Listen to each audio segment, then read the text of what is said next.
Hey everyone, welcome to another episode of Clockedin with me, your host, Jordan Edwards. I'm thrilled to have you tune in as we dive into the dynamic world of productivity, success, and stories of incredible individuals who've mastered the art of getting things done. Whether you're commuting, hitting the gym, or just relaxing at home, this podcast is the go-to source for inspiration and actionable tips to level up your productivity game. I'm on a mission to unravel the secrets of those who seem to effortlessly manage their time and achieve their goals.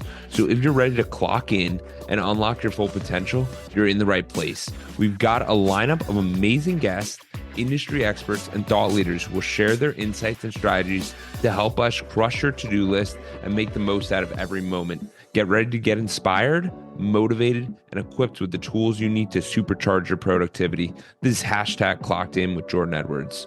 Let's dive in. Hey, what's going on, guys? I've got a special guest today. His name is Jimmy Rex. He's the founder and CEO of the We Are the They coaching program and social movement. He's also the host of the top-rated podcast, The Jimmy Rex Show, and author of the best-selling book, You End Up Where You're Heading. But his life is so much more than that. He is a real estate expert, having sold over 2,500 homes in his career. Jimmy owns over 30 real estate properties himself, hosts weekly mastermind calls, discussing all things real estate, top real estate mentors in the country. He's once referred to as the most interesting man in real estate. Jimmy can be hard to explain to strangers. He's a serial entrepreneur. He's been involved an investor in over 20 companies and 32 restaurants. He's also down for a new adventure. He's traveled over 95 countries in the past 6 years. Wow. And he's an adrenaline junkie, looking to give back and loves giving back, always looking for the next great story, whether it's swimming with tiger sharks, climbing Mount Kilimanjaro, running with the bulls, or working undercover to help rescue kids from being sex trafficked. Jimmy's never bored. His mission is to share love with all and to show everyone around him how to live an extraordinary life. Jimmy, how are you doing today? It's good, man. It's good day to be alive, you know? Absolutely. Absolutely. Where does your story start? Where's my story start? Oh, man. Well, it's funny. When I was a kid, I was the sixth of seven kids. And so you kind of get lost in the shuffle unless you become pretty interesting. And so I was always trying to just, get people's attention and just try to have a fun life or whatever else. And then I, when I was like 21 years old, I kind of started into the business game. I started a meat company selling steak and chicken door to door. Yeah. And I'd served a mission with my church back then for 2 years in Mexico. So where we literally from 19 to 21, I just went door to door every single day, and you knock all day. And it's the world's greatest, training ground that you could ask for, because I was in Mexico. So you literally have to learn a new language. You're with people that you don't know. The whole culture is just a shock. Everything about it was foreign. And so as a 19-year-old to get that experience and just make me that uncomfortable was really a catapulted me. And so when I started in the, meat business, going door to door doing that, it was pretty easy. I'm like, I only have to do this for 6 or 7 hours a day, like compared to the 12 hours I was knocking, as a missionary. And so started doing that and very quickly learned that I was pretty good at it. And I found out how the company ran, and I realized that I was paying way more for this steak and chicken than my bosses were. So I started my own thing and started doing chicken and steak door to door, and hired a bunch of guys while I was in college. And, I was running freezers out. I bought a condo at the college town I lived at, and my whole backyard was full of freezers. And then every morning they'd come and load up their chicken and steak, and my guys would go out and sell. And then this is what we did every single day. And so I started kind of doing that.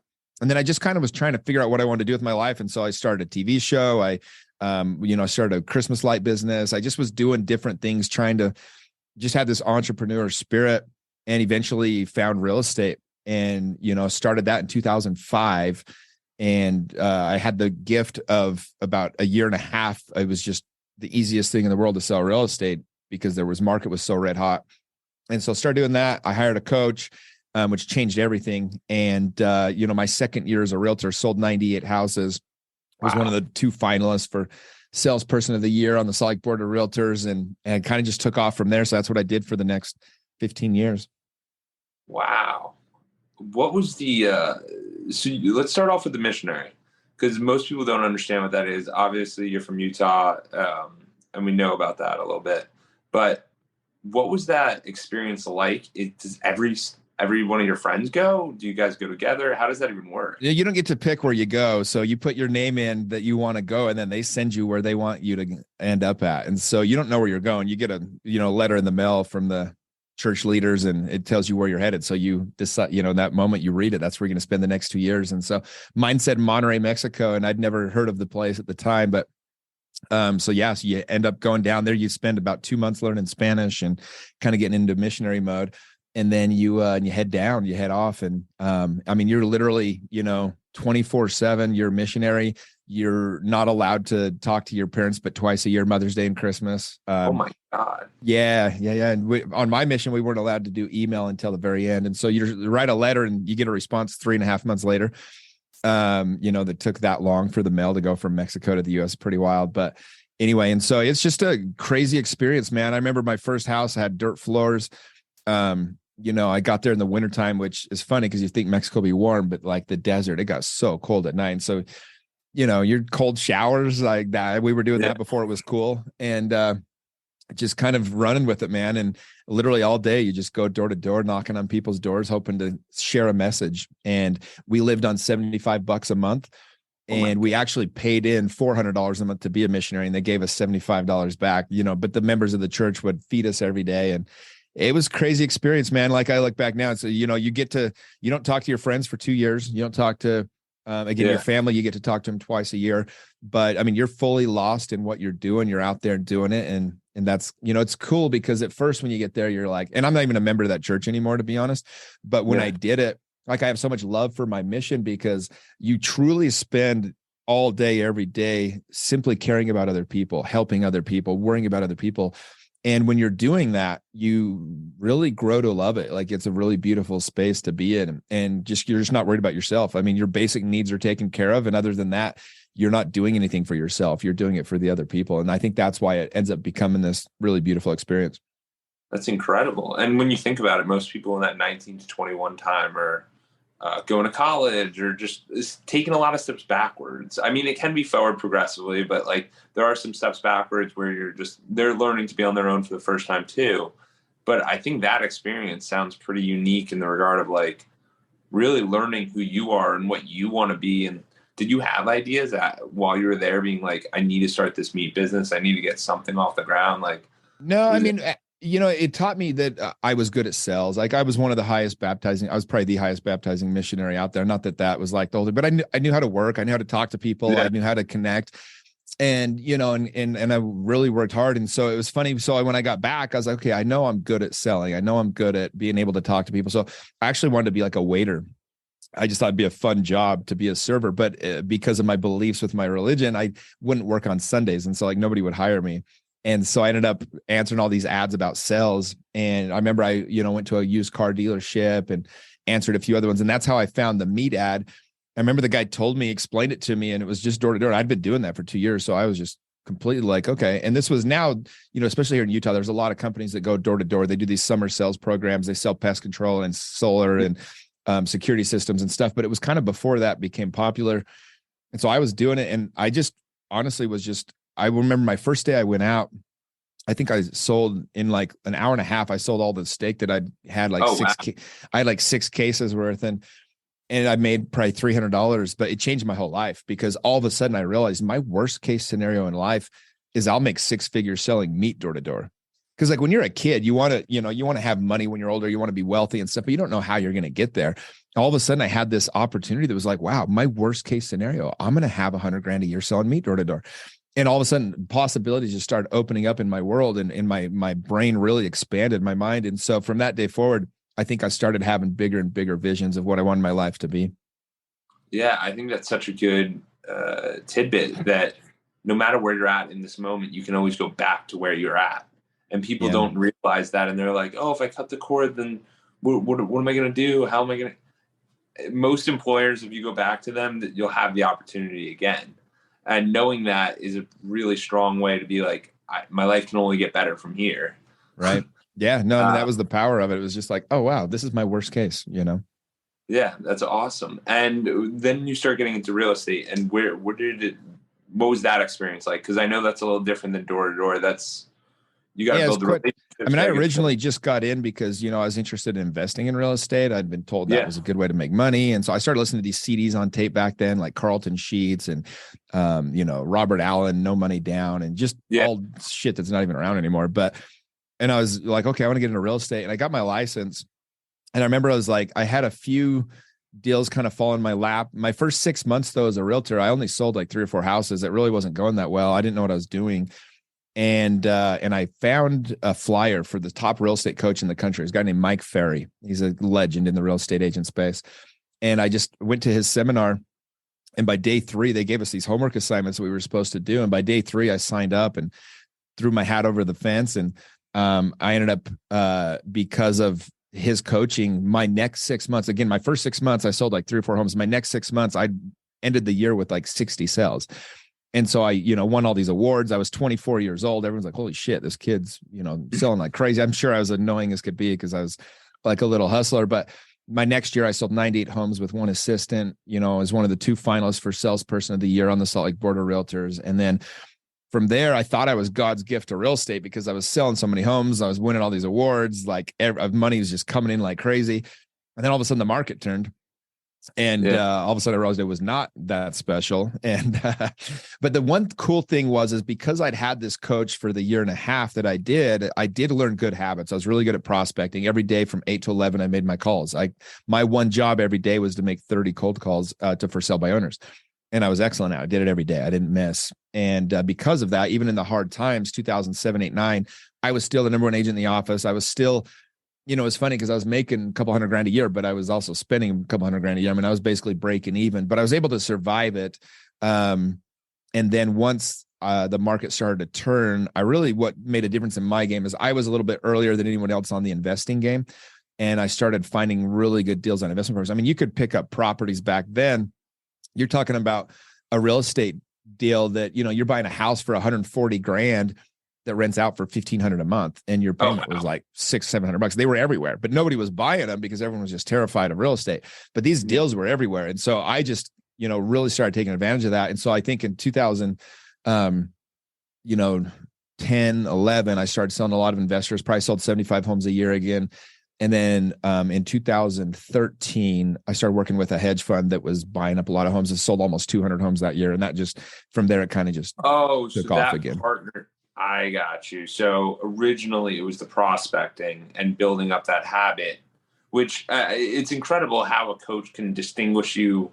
Such a minor distinction, 3 days, it can change the whole trajectory of everything. For you sure. just never look at it that way. It was crazy though. And it's like, I was just always evolving. Same thing. And then I started really getting into the space of social media and started really pushing that. And that started getting a lot of my clients from that and doing client parties and all these other things. But anyway. No, it's awesome because you start to realize that it's all the same thing. It's just a different avenue of prospecting. And like you connect with one hedge fund, they have tons of deals that they're looking for. It's the same idea. We sold them about 90 homes in 3 months. And I actually set up an entire team. We would go door to door and find people that were willing to sell their house. That's how we got all the deals because they already had an agent they were working with all the MLS stuff and the auction stuff, but they didn't have anyone going door to door. So I said, hey, if I can find homes that fit your criteria and people that are willing to sell, will you sell it? And they said, sure. And so we literally were just going door to door and buying up all these houses. It was pretty crazy. Wow. That's like making an opportunity out of nothing. It was. Most people don't see that. Yeah. So for you, was this your main focus? Like, were you traveling at this point yet in life? Like, not yet. So what happened with that? So in 2014, I had a buddy, his name was Eric Hill, and he was just an interesting guy. And I've always been attracted to just people that are characters, just different people. I get bored easy, and I like to be around people that are just doing things their way. I'm very attracted to that. I feel like I'm that way. And this dude, Eric, he had a goal. He was going to go to every country in the world the quickest amount of time to do it. And I think that year he'd been to 57 countries in like 6 months. He was well on his way to doing it. And then he actually was in a paragliding accident and died.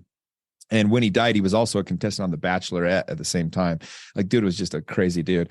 And he started this hashtag Live Like Eric, but it was weird because like when he died, there was almost like a beauty to his life that overcame the sadness because this dude truly was just living. It was like, yeah, he might have died at 32 or whatever he was, but he lived more in his 30 something years than most people live in a lifetime. And I remember thinking like, gosh, like I need to start. I'd been only working. I'd just been grinding, and I would go on little trips for like sporting events, or I'd go on, like networking trips and stuff like that. But I wasn't like truly doing a whole lot of things. And I had always kind of wanted to be a traveler. And so I said, I'm just gonna make it a priority and start going. And so I did. I started booking these trips. Sometimes I'd go by myself. Sometimes I'd go with friends. Sometimes I'd go with the girl I was dating. Sometimes I'd go with a charity group, whatever. And I just started going all over the world. And and so now since 2014, I've been to 95 countries now. I just got back from Qatar for the World Cup and Saudi Arabia. Went to Saudi Arabia and Bahrain while we were over there as well. Yeah, and guys, this is someone you have to follow on Instagram because I'm watching it, and they're going to Iceland, and then 2 days later, he's like, "Yeah, I surprised my friend. We're going to Qatar," and I'm like, "Who is this guy?" So you definitely. It's Mr. Jimmy Rex, right? Yeah, that's my Instagram, and all the other stuff that I do, I post through there. So my events, whenever I'm speaking, my coaching program stuff, my podcast, I post all that through my Instagram. So that's probably the best place to find me. Yeah, absolutely. So what was so you make this priority? What does that mean? Like, are you booking trips like 3 months out? Are you booking them like right away? Is it impromptu? Because a lot of people struggle with this concept of, I can get a flight and I can just move it, or I can just stick to it, or it's whatever it is. How did you make it happen? Yeah, I mean, I try to do it strategically as a real estate agent because obviously I got to be aware with my clients, and so I'd find excuses like, so for example, I worked with a charity group. They were going to Haiti, for example, or, the World Cup was in Brazil in 2014. So that was one of the first trips I did. Me and some buddies went to that. And then I started just going, I started just literally put a vision board up. I said, where are the places in the world I want to go? And it was like, I want to go see the pyramids. I want to go to Halong Bay in Vietnam. I want to go to, Petra in Jordan. I want to go to Israel. I want to go to a safari in Africa. And I just start booking them, man. I just would like pick a time. It's like, okay. And then I'd, ask around friends or whatever. It's like, who wants to go? And if I was ever dating a girl, I was like, hey, let's go do a fun trip between Christmas and New Year's. I did a couple of those where we hit like 5 or 6 countries and just started going and doing it. And then, every year, every summer, I try to do one trip by myself where I just get to spend the time with me. And so, like last year, I flew into Croatia, rented a car, drove through 9 countries, went to Albania, Montenegro. Oh my God. Bosnia, Bulgaria, Romania, just go to all these different places. And it's really kind of nice. I always say that if you can learn to fall in love with yourself, you never spend a day without someone you love. And it's, I think I really enjoy my own company. And so I can go and just do me and have a good time. So I actually like when I went to Machu Picchu, for example, I always wanted to go, and I had a buddy that was going to go with me, and he kind of bailed with like a week left. And so I went, and then I flew to Colombia for a day and a half. And then I flew and met up with 40 friends that were in Panama. So I just planned it around my friends being in Panama, but I booked the days in front of it so I could hit a few other countries, just like stuff like that. Absolutely. And what do you think of Machu Picchu? Did you hike the Inca Trail, or that? I didn't hike the trail. No, I did the bus up to the top, but incredible. I mean, there's a few places in the world I've ever been that just have a different energy to them. And Machu Picchu is definitely one of them. I mean, you can tell that is a sacred place. I would say Israel has that. I would say, or at least Jerusalem, not the whole country, but Jerusalem for sure. I would say Angkor Wat in Cambodia has that. Just a couple of places that you're just like, wow, like there's something special here, and it's just different. Yeah, absolutely. It's funny because there's 3 spots you named. I've actually been to all 3 of them. Oh, nice. We hiked the Inca Trail probably a year and a half ago. It was weird during COVID. Did you travel that much during COVID? Dude, I actually did pretty good, all things considering. In the year 2000, I actually ended up hitting like 11 new countries, which was more than anyone else I knew. Yeah, because after COVID hit, sorry. So I was at 69 countries when COVID hit, I think, and I'm at 95 now. So, but I just made it a point. I mean, it was actually there was a few countries that kind of sucked. You couldn't leave the resort. Like we went to Bolivia for my birthday, and the girl I was dating, and honestly, we couldn't even leave the resort. It was kind of a pain in the ass. So that one kind of sucked. Mexico became my favorite place to travel to during the COVID because they let you kind of roam around. And I lived there for 2 years. So I speak Spanish, and I'm fluent in Spanish. And so I really enjoy going to Spanish speaking countries. And so Mexico to me is like the best. I love going down there. That's awesome. That's awesome. Yeah, it was a really fascinating time with COVID and everything going on. For sure. And then that's cool. So for you, what is it like a check the box kind of thing, or is it really stacking these experiences? Because I heard you talk about it where Tony Robbins talks about it too. It was like the level 4 experience or the level 1 experience. Mm-hmm. I've heard you speak about this. And when you dive into that, is that what kind of forces you to go to these different places and make these different, because I think it's cool how you combine multiple factors. So like with me, I have this company, Edwards Consulting, and it's mental health, physical health, community service, philanthropy, spirituality, and relationships. Cool. And when I think about goals and things I'm doing, it was like I ran the New York City Marathon, but I ran it with my brother, and we raised $8,000 for philanthropy. And it's like you start stacking these things and you're like, wow, that's an incredible experience when you make it. So I'm just curious how you go about stacking these experiences. It seems like you have a wide variety of friends too. Yeah. I mean, for me, life's all about experiences. It is. It's the relationships and the experiences. And so for me, the travel in general has so many benefits to it. Like one of the main things is I'm just curious. I just want to see it all. The more that you get to know the universe or the world that we live in, the more you want to take care of it. Like for me, it's changed my worldviews by leaning into some of these people and getting to know them differently. Like I remember when I went to Egypt and Palestine and stuff, and was hanging out with my buddy that I went with, and he was from Egypt. And, you spend up, I mean, I'm from Utah. We barely have minorities. I mean, like I didn't know a single Muslim person my entire youth, and so like I always saw what I saw in the news, and I was afraid of them. And then I go to Egypt, and I spend a couple days with this guy and his family, 25 Muslim people, and they're the most beautiful family I've ever seen. There's so much love. And I'm like, why have I been afraid of these people? And all of a sudden just changes your worldview. And then, a lot of times I'll get business ideas. I'll get, as I travel the world, or I just see a different way to do things. And it really opened my eyes, all these wonderful people, because Utah can be kind of a bubble. And so I love living here. I probably live in the safest street in America. I mean, I'll walk past Amazon boxes that are on my porch for a week, like it doesn't matter. Nobody's going to take them. And there's a beauty to that. Right. And so I do love Utah, but I also like to leave often and just get these worldviews. But there's a little bit of everything. Like right now with my coaching program, one of the big things about it is adventure. And I think that, at the end of our lives, the quality and quantity of our life that we've lived is going to be proportionate to those great memories that we have. And so the more we can stack big moments and big memories, I just think it gives you a much more fulfilled life. And I kind of just want to see it all. I want to do it all. I want to know what's out there. So a lot of the countries I go to, I mean, when you're traveling as much as I am, you don't have time to spend a week in each place, unfortunately, right? Yeah. I can't go move for 2 months to England to find out what it's all about. But, I can spend, sometimes it's a day and sometimes it's a week or whatever it might be. Like I just got back from the World Cup in Qatar. And if I'm being honest, 2 days in Qatar was probably all I needed. Like there's not a whole lot else I needed to do in Qatar. With Saudi Arabia, I spent 3 days there. And I remember thinking like, I'll definitely be back. Like there's some things I want to do here. But that was another cool experience, is like, we went to their big mosque in Medina. Yeah. And we didn't even think we were going to be able to enter, but they told us, no, go ahead. And they couldn't have been more welcoming with, as far as like, it was really cool. Like nobody cared. Like there's 50,000 people at this mosque and not one of them looked at us funny. We didn't get weird energy from anybody. I mean, it was just a beautiful experience. But as you do that, there's just this love for humanity, I think, that you get that you can't really get otherwise. And so for me, the traveling is the experiences for sure. Number one, like my men's group, we just took 39 of us to Iceland. In July, we're going to take 80 of us and go run with the bulls in Spain. Incredible. Like, where do you get to do that? You know what I mean? And so it's just a great way to live as much as anything. It's really fun. And really we get these deep, deep connections. It changes you. So that's, I think, the reason why I make it a priority.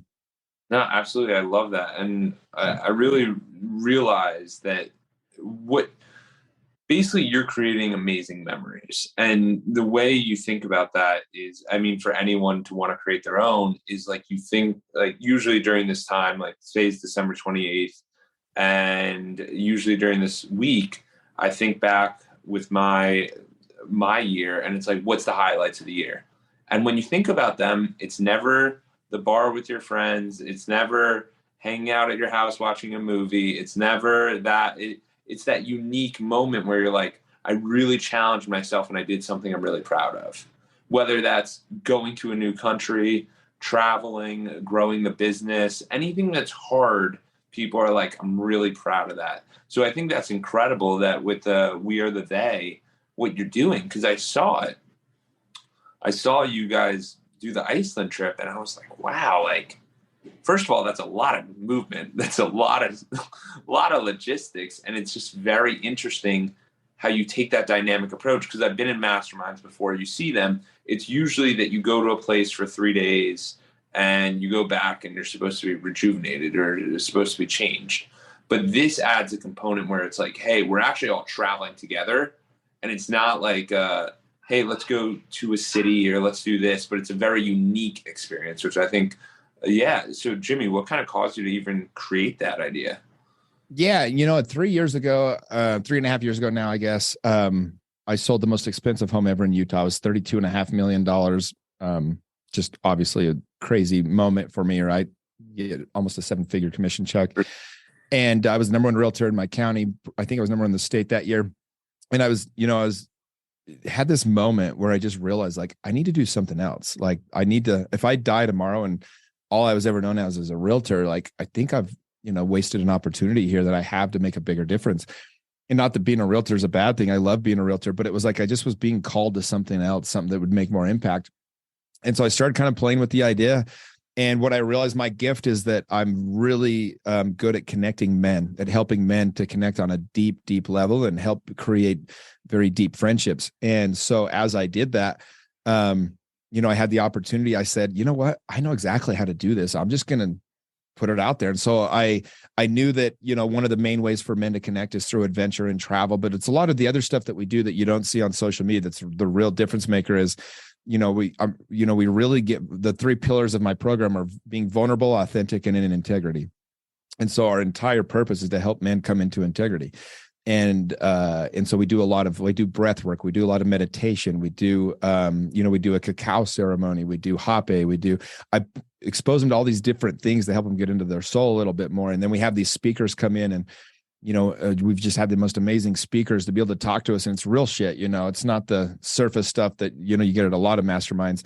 And because of that, the men are willing to go a lot deeper than they ever have. And they'll kind of have this opportunity where they get to really come into integrity and they, fix anything they need to in their lives. And it's about becoming a much better version of ourselves. That's really what the whole program is about. And so that's where, it's a 2.5-year program that the men sign up for. And, obviously with, people the commitment is 6 months and then they renew or whatever else. But at the end of the day, it's a life, they're trying to create. And it's cool because they end up having all these best friends. You go and you do these experiences together and you have these deep moments.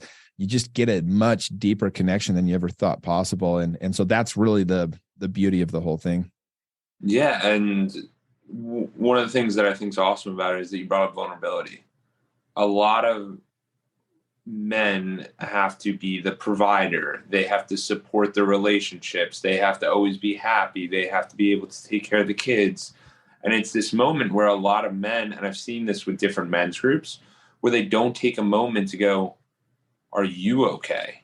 Is this something that you need help with? And like, we've all had someone that's like decided that that's not for them. But I just say this for you because I think it's so good that you do these conversations, because there is so much angst and things that men keep in and they don't share, because it's like, are you a baby?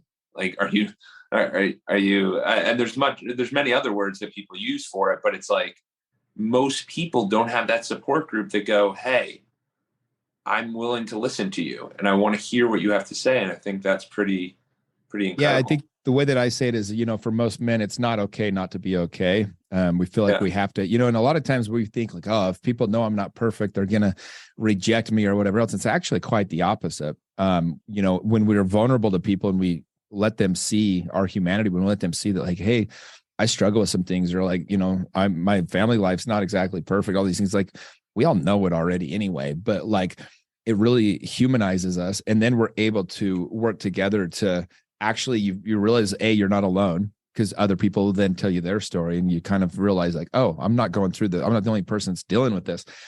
And it just really helps you to be able to get to a place where you can actually get healing and different things like that. And whenever we keep things in the dark, they tend to fester, like mold grows in the dark.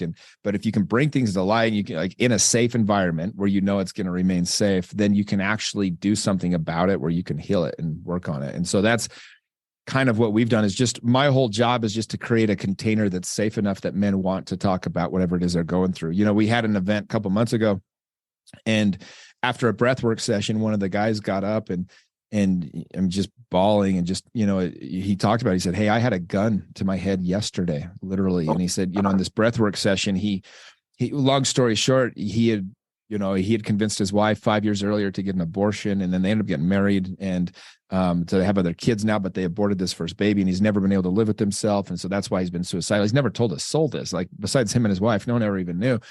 And he's telling the whole room, and he's just bawling, and he got such an outpouring of love. And like, he finally, now he saw like, oh my gosh, I'm not this horrible villain. Like, I did this thing that, he's not proud of, but at the end of the day, it's like, hey bro, and you're human. Like, and so he was able to feel nothing but love and support from the group. And all of a sudden, then he said in that breathwork session, he was able to kind of, it can get pretty deep in those. And he was able to talk to his, son that was aborted or whatever, and basically say like, hey, I'm good. I'm in a good place. Like, we're good. And he's like, I know I'll never have these suicidal thoughts again. And the whole group just loved him and supported him. And half the room's bawling with him, and it was just one of those moments in time. You're just like, I just sit back and I'm looking at this and I'm like, God, this is why I set up this group. This is why I'm doing this. It's, of all the decisions I've made in my life, like of all the bad decisions, all the good decisions, it all led to this perfect moment. And so it's all worth it. And here we are having this beautiful life moment.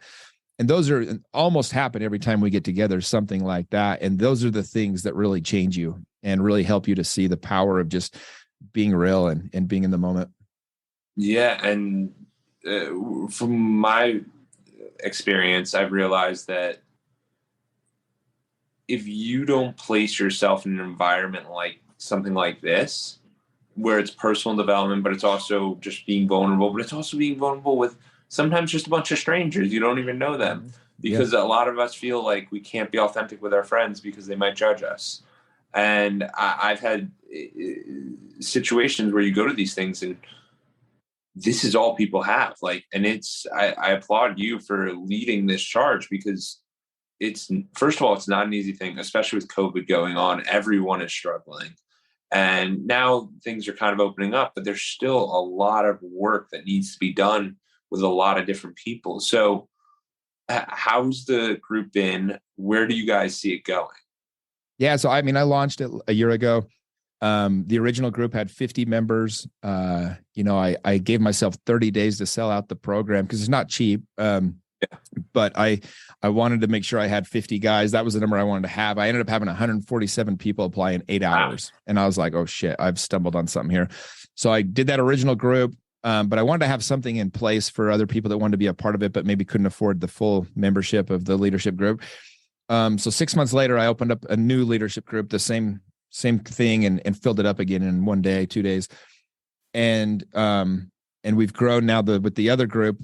That's the group that's basically the general tribe essentially. And so we're at about 250 members now. I've only opened that once since August. We'll open it again probably mid-February. But my goal, I don't really know. I just want to keep it. Everything is really good. The groups have all never been healthier. The guys are all very much involved. They're thriving in different ways. There's plenty of people individually are struggling with different things. We're all working together. And so my goal by the end of next year, I would like to have 2,000 people in the program. I'm very optimistic.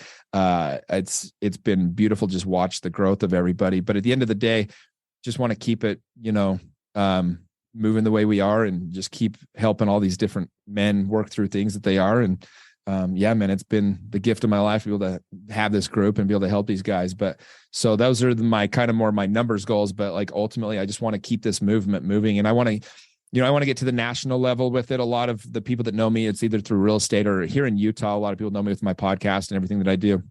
The Jimmy Rex Show podcast. But outside of Utah, I'm still kind of not as well known. And so I've hired this year as my one-on-one coach, Ed Milet, as an example. He's going to coach me this year. And with the goal of, helping turn it into a whole national movement and plan. And so there's a few things I'm working on that are pretty intense, but yeah, man, I'm really, really going for it this year. And I feel like it's, we got as good a momentum as we've ever had. And 1 year in, I couldn't be happier with it. That's amazing. I love that. Another thing for you is I've noticed that you're around some of the top people in the world, and just in your friendships, in your business, caring, like all of it. How do you build a strong network for the listeners? How do they think about that? Like, how do you even sell a $32 million home? How do you even get Ed Milet on the phone? How do you speak with Mitt Romney? Like, these are things that are like, how does this even happen? Yeah, I mean, it's one of the things that I teach the guys in the program, to be honest. I mean, it's a whole thing, but ultimately, it boils down to, if you want to meet those people, you got to be the kind of person those people want to meet. And so the most important thing you can do is kind of work on yourself. Kind of what I teach people is, look, if there's 10 levels to networking, if like number one would be like whatever, Elon Musk, or something like that. Okay. Maybe level 2 would be like an Ed Milet. Level 6 would be like, a college football star in your town and whatever. And you're like, we all start at the same place, right? You're all just some random Joe. Yeah. And what I tell people is, you can get in the room with people that are 6, 7, 8 levels above you, but you're not really going to have any value proposition for them. And so you're just probably not going to connect on a deeper level. So what you want to do in life is just find people, always be finding people that are doing a little bit more than you, and figure out ways to create value for their life. Like, that's the whole key to networking. Like, truly give everything, expecting nothing in return, but find people that are just doing a little bit more than you, and then figure out ways to create value for them. And as you do that, you start to become friends. And then all of a sudden you've gone from level 10 to level 8 to 7, 5, and you're just meeting, people that are just doing different, bigger things in the universe, people that are, have, just a lot of value that they're creating for other people. And so you end up being part of that. And so that's kind of the secret to networking, if I could sum it up in 2 minutes, I guess. What are, just a little bit deeper, what are some of the ways that you can build value for people? Whether it can be, I'm just curious. Well, and that's part of, everybody has, something that they need. It's your job to find that. One of the things you don't want to do is ask them, because then what that is like, you've given them a chore now that they didn't sign up for. Like, I don't want to figure that out for you. I don't know what your skill set is. I have no idea. Like, I'll give you an example. My podcast studio director, he ran into me at the gym a little over a year ago.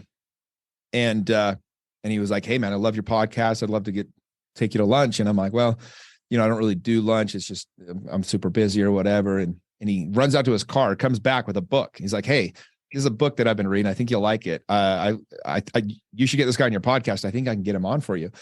I'm like, "Thanks, man." And so then he adds me on Instagram, and he kept hitting me up. And he was doing little things like, I'm trying to grow a brand. So when people comment on my posts, they like my posts, they share my posts, stuff like that that's useful, right? So he was doing that. So he caught my attention.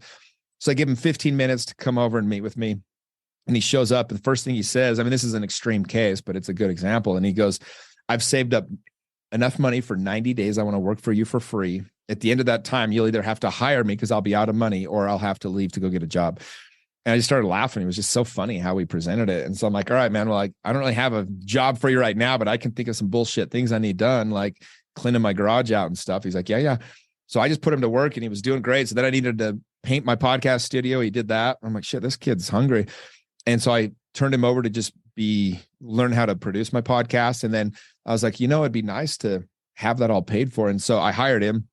We set up a podcast studio. We run 20 different podcasts out of my studio now. And it basically pays for him and pays for the studio. And, hopefully this year we'll make a profit on it even. And so it's just like, but he's a member of my group now. And he's just really, his life's taken off with it. But the point is he put himself out there and put himself in this position.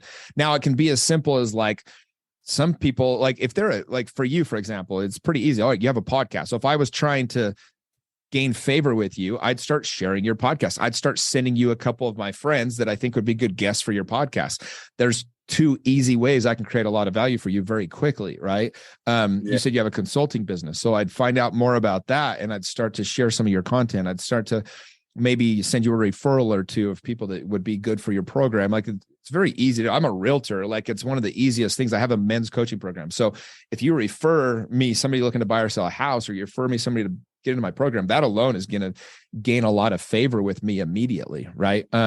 And then, like there's loan officers are always trying to get my attention as one of the top realtors. And, for years, I just said no to all of them because I have my loan officer that I use. Well, there was one guy a couple of years ago. I'm a giant Cleveland Indians baseball fan. Like that's my team.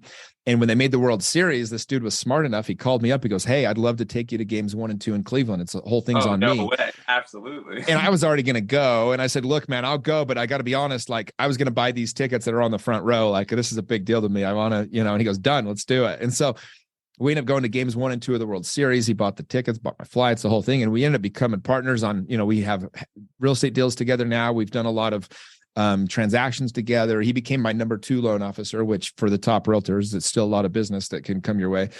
And, but he found a way to create value for me, whereas most people would offer to take me to lunch or take me golfing, like stuff that I really don't want to spend the time to do.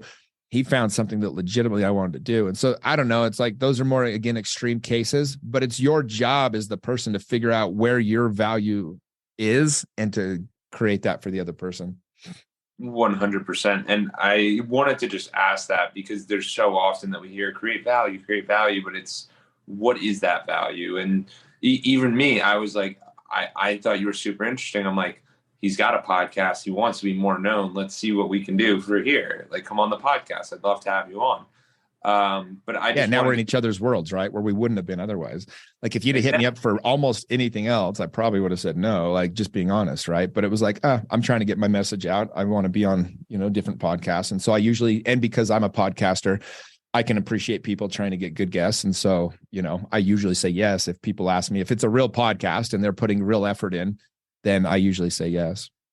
100%. And when you really think about it, it creates such a value exchange because it's literally 1 hour of time. I'm doing it over Zoom, so he doesn't have to travel anywhere. You make it the ease of use where it's not these type of really difficult things, and it's something that he actually wants. I just say that because we hear so often where it's like, provide them value. Like he wouldn't want to go golfing because that's 4.5 hours that he can't get back. Right. And it's like, he doesn't enjoy that. So it's just understanding the clients and who you're with. The next thing I want to hop into, I really appreciate that little part about the networking because it is very valuable. And this can happen with anyone at any level too. For sure. So like Jimmy's saying, he's like, you can find someone in your local community. They're a lot more accessible. The other thing I found interesting about you is that most realtors just sell homes. You actually invest in homes, invest in businesses, invest in restaurants. How did that become possible? Yeah. I mean, well, in 2005, 6, 7, I started investing in real estate, but I did it the wrong way. I didn't really know. It wasn't like it is now where you have, podcasts and, courses like mine and things where people taught you the right way to invest in real estate. And so I was making a lot of mistakes, buying stuff that didn't cash flow and kind of lost my ass a little bit. And so as I started these last several years, we were working with a lot of investors. I said, dude, I want to kind of create a way to do this for people that are, so that they don't have to go through what I did, essentially be the person I needed when I was younger. So we started doing a lot of investing stuff. Well, I mean, for me as a realtor, it's pretty obvious. Like I know where all the best deals are. I know how to buy the best properties. Like, why would I not invest my own money in real estate? And, especially I'm going to be teaching other people how to do this. I mean, between me and my partner, Tyler, we've sold over 7,000 investment homes to people. And so, the first question I would ask any realtor trying to sell me an investment home is, what's your portfolio? And if they're not doing it themselves and they really aren't, either they don't understand it or they don't really have belief in it. And so for me, that's why I started buying a lot of real estate. And also I just learned the right way to do it. And it is the best way to get rich is to buy real estate the right way. And so that's why I started investing a lot in real estate. But then, I would invest a lot of other things. Like I did it partially to build my network. You want to get in with somebody, well, invest in their company, invest in their restaurant, invest in their business, whatever. And it was just fun for me. It was just a fun way to, live, is to be a part of these different projects. And so I've invested in a lot of different things, and some of them work and some of them don't. But, at the end of the day, it's a lot of fun to do it. And I have a lot of really cool partners in a lot of businesses now. Yeah. And when you're looking for a partner, how do you decide on that? Because I know you're obviously have high integrity. Like, how do you choose someone to work with? Well, I don't have any partners in any of my own businesses. So when I'm investing in other people's businesses, I'm looking for competent people. Like who's behind it? What's their history? What's their background? What are the odds this is going to succeed? Because I don't want to be an active partner in most of these investments. And so I'm simply investing in people that are smarter than me and hoping for the best, And so with investing in companies that in the restaurants and stuff, that's what I've kind of done. With all the real estate stuff, I'm the person that, is kind of managing it and running it and finding all the deals. And that's the way that I like to do that. So with those partners, I find people that are looking for the opportunity, like, hey, who wants to partner with me? You're going to put up more of the capital. You're going to put up your credit. I'm going to do all the work, find the best deals, manage it. It's a really good partnership because those people get an expert. Someone's, spent 20,000 hours in real estate working for them. And so they make good deals. And in return, I get the benefit of, I don't have any room on my credit to buy more of my own homes or to do these things. And so I need those partners to work with. Yeah, absolutely. So when you do that, is that like a single family home? Like, say someone's interested in working with you guys, is that a single family home, or is that? Yeah, I do a lot of different things. Like I have 14 partners in real estate deals, and they're all single family homes. Most of the real estate investing I do, I kind of stick to single family. That's my forte. I do have a couple of multifamily properties, but for the most part, and then I have a couple of commercial buildings, but for the most part, I like to stick to that single family. And as we're heading into 2023, I know it's a wild, real estate's up, real estate's down, real estate's all around. What do you think people should do? Yeah, I mean, sales are down 39%. Rates are over 7% now. Prices have fallen about 12% since their peak in May of last year. So you just got to be aware of what's going on. So I flip homes. So any house that we buy to flip, we just got to make sure that extra margin's in there. So for example, we just got offered a deal the other day, fixed up. It's probably worth 400,000. And, they wanted 240 for it, which a year ago I'd have been like, oh my gosh, hell yeah, we're all over it. Like, what do I got to do to get it? Yeah. And this year I went and looked at it. We came back. We said, we'll buy it for 2. Like, well, we need 240. I said, all right, well, we don't want it then. And they came back. They said, okay, we'll do 2. And so we're just building in that extra margin to protect ourselves. And so we'll end up making over 100 grand on that deal probably. And so there's going to be more opportunities than ever right now. It's been really hard to find those good opportunities in the last few years, because the market was just bailing everybody out. But now people are going to be hurting. There's going to be a lot of opportunity. And so the number one thing I tell people is you've got to learn, like, get really good at understanding these markets and how you can take advantage of them. And then, just make sure you make your money when you buy and just be very smart. I still think our market's probably going to drop 5 to 10% nationwide. I'd be surprised if it doesn't. But at the end of the day, if you factor that in, you build that in, buy the houses the right way, buy it with cash flow, things like that, then you don't have to worry about it. Gotcha. And from my perspective, so I just turned 27. I have a ton of friends who are like, should I buy my first home? Should I not buy my first home? Is it too expensive? Will I live there forever? What do I do? I'm just curious from your perspective. What do you? Yeah, if you get the right deal, I mean, rates being as high as they are, it changes the affordability rate for everybody. And so, I mean, if it's cheaper where you live to buy than it is to rent, then it might not be a bad time to buy. But if it's cheaper to rent, well, if prices are going down, I'm telling a lot of people, maybe sit it out for 6 months, let's see what happens over the next 6 to 12 months. But a lot of times you can get a deal right now and it makes it worth still doing. Like I have one buddy that just bought a house. I mean, it would have been $1.7 million a year ago. We got it for like $1.25 million. So it was like, even though, the rate isn't the best right now, it made sense to buy it because you got such a good deal on it. But you can always refinance if it drops down, right?